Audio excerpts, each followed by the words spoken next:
ఇది నా వాగ్దానము. యెషయా 58:11. యెహోవా నిన్ను నిత్యము నడిపించును, క్షేమకాలమున ఆయన నిన్ను తృప్తిపరిచి నీ ఎముకలను బలపరచును. ఎంత గొప్ప వాగ్దానాన్ని దేవుడు మనకి అనుగ్రహిస్తూ ఉన్నారండి. ఈ దినమున దేవుడు ఏమని సెలవిస్తూ ఉన్నారు అంటే, యెహోవా నిన్ను నిత్యము నడిపిస్తాను అంటూ ఉన్నారు.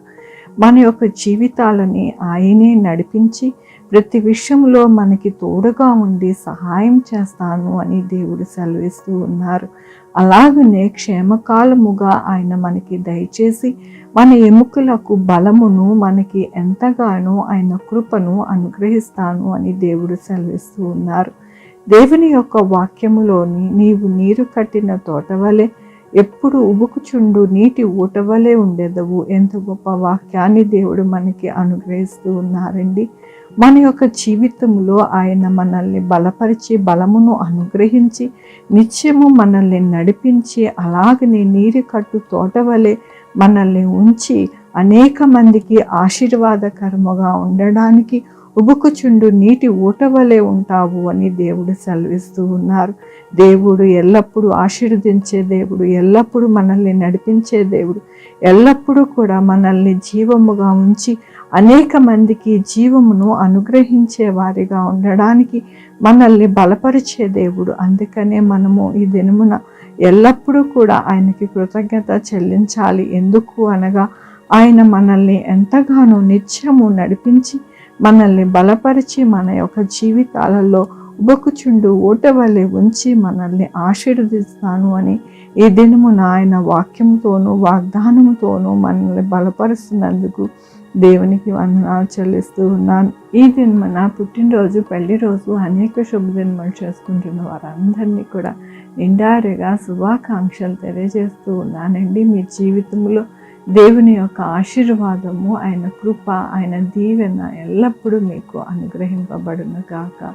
ప్రార్థించుకుందామండి. యెహోవా దేవా నా తండ్రి, నా ప్రభువా, మీ కృపా కనికరస్తాన్ని బట్టి నీకు స్తుతులు స్తోత్రం చెల్లించుకుంటున్నాను.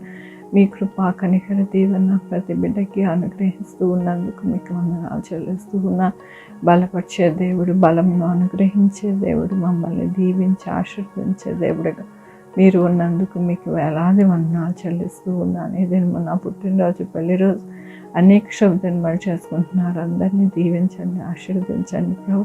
మా కొరకు ప్రార్థించమన్న వారిని వారి యొక్క బిడ్డల్ని, వారి యొక్క భవిష్యత్తుని, వారి యొక్క పనులు, ఉద్యోగములు, ఆరోగ్యము తోడై ఉండండి నా ప్రభు. Sugar, BP, thyroid, heart problem, kidney problem, AIDS, cancer, నరాల బలహీనత, పెరాలసిస్, గ్యాస్ట్రిక్ ట్రబుల్, ప్రతి రకమైన అనారోగ్యాన్ని తీసివేసి స్వస్థపరచండి. ఆయన స్వస్థపరిచే యెహోవా నేను అన్నారు. మీ కృపని అనుగ్రహించండి.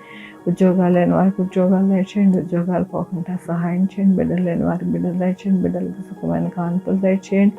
యేసయ్యా నాయన నా తండ్రి, ఎవరైతే అప్పులు ఊపిలో ఉన్నారో వారిని లేవనెత్తండి. వారి అప్పులన్నీ తీరిపోవడానికి సహాయం చేయండి.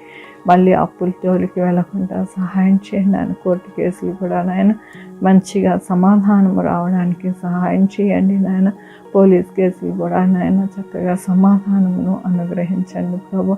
యేసయ్యా నాయన, ఏ ఇంట్లో సమాధానం లేదో, ఏ ఇంట్లో శాంతి లేదో నాయన మీకు తెలుసు ప్రభు. వారిని అందరినీ బలపరచండి, కృప చూపించండి నాయన. నా తండ్రి, ఉద్యోగాలు లేని వారికి ఉద్యోగాలు దయచేయండి, ఉద్యోగాలు పోకుండా సహాయం చేయండి. ఆన్లైన్లో చదువుకుంటున్న వారికి, కాంపిటేటివ్ ఎగ్జామ్స్కి ప్రిపేర్ అవుతున్న వారికి, ప్రతి ఒక్కరికి తోడై ఉండండి నా ప్రభు. చిన్న బిడ్డలకి తోడై ఉండండి నా ప్రభు. నాయన, ఈ వర్షాకాలంలో ఎటువంటి అనారోగ్యము వాటిల్లకుండా బిడ్డలను దీవించండి నాయన. సీనియర్ సిటిజన్స్ కూడా ఆరోగ్యం, బలము, శక్తి దయచేయండి నా ప్రభు. ప్రతి ఒక్కరికి మీ కృపతో, కనికరంతో నడిపించమని కోరుకుంటున్నా ప్రభు. నా రక్షణ యేసుక్రీస్తు పరిశుద్ధమైన నామమున అడిగి వేడుకుంటున్నా తండ్రి. ఆమేన్. తండ్రి, కుమార్, పరిశుద్ధాత్మ సదాకాలం మనందరికీ తోడై ఉండును గాక. ఆమేన్.